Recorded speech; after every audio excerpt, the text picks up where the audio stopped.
नमस्ते प्रिय छात्र, कैसे हैं आप सब? अच्छे हैं ना? अब हम पुस्तक के अंत में आ पहुँचे हैं। पुनरावर्तन 2 शब्दकोश। पहला प्रश्न है शब्दकोश ऐसे है, शब्द के अर्थ खोजिए। तो इसके अर्थ आपको अगर मिलते हैं तो खोजिए, वरना जब आप स्कूल में आएंगे तब आपको शब्दकोश माने डिक्शनरी, उसमें से आपको इसके अर्थ ढूंढने हैं। दूसरा प्रश्न है प्रश्नों के उत्तर दीजिए। पहला प्रश्न है सभी धर्मों का सार क्या है? सभी धर्मों का सार है ईश्वर की प्राप्ति करना। साधु कैसा होना चाहिए? साधु सुख के समान होना चाहिए।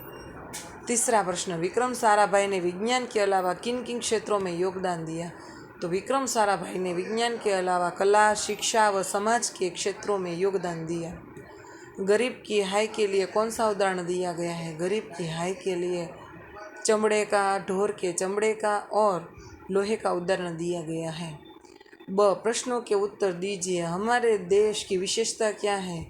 विविधता में एकता हमारे देश की विशेषता है।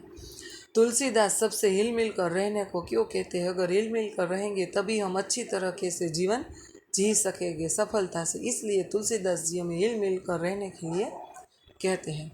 विक्रम साराभाई के प्रयासों से अहमदाबाद में कौन कौन सी संस्थाएं प्रारंभ हुई? विक्रम साराभाई के प्रयासों से अहमदाबाद में लोक विज्ञान केंद्र, फिर टेक्सटाइल इंडस्ट्री रिसर्च एवं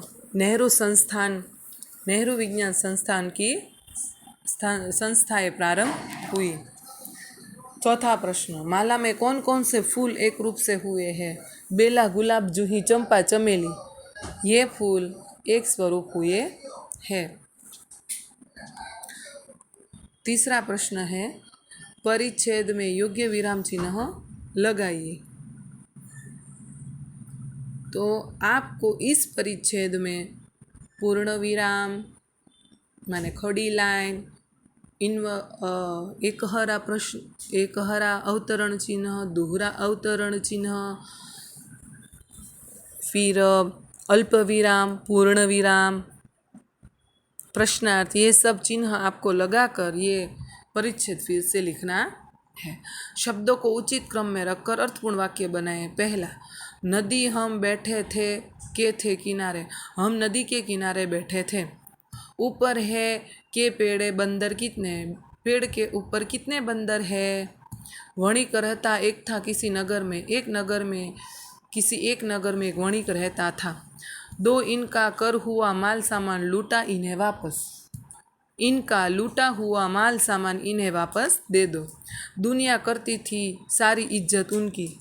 सारी दुनिया उनकी इज्जत करती थी। इस प्रकार आपको उचित क्रम में रखकर वाक्यों को पूर्ण बनाना है, अर्थपूर्ण बनाना है। 5वां प्रश्न है नीचे दिए गए वाक्यों में रेखांकित शब्दों को लिंग परिवर्तन करके विधान फिर से लिखिए। आज शिक्षक नीलेश से कुछ बात कर रहे थे। आज शिक्षिका लिंग है माने शिक्षक का शिक्षिका। आज शिक्षिका नीलेश से कुछ बात कर रही थी। वह लेखक बनना चाहता है, वह लेखिका बनना चाहती है। नौकर आज बहुत ही देर से आया, नौकरानी आज बहुत ही देर से आई। नए डॉक्टर बहुत अच्छे हैं, नई डॉक्टरनी बहुत अच्छी है। लड़के क्रिकेट खेल रहे हैं, लड़कियाँ क्रिकेट खेल रही है। इस प्रकार यहाँ लिंग परिवर्तन करके आपको वाक्य फिर से लिखने हैं। बच्चों, यहाँ हमारा पुनरावर्तन पूरा होता है। अब दी गई है मौखिक कसौटी, उसके बाद दी गई है क्रियात्मक कसौटी और उसके बाद दी गई है लिखित कसौटी।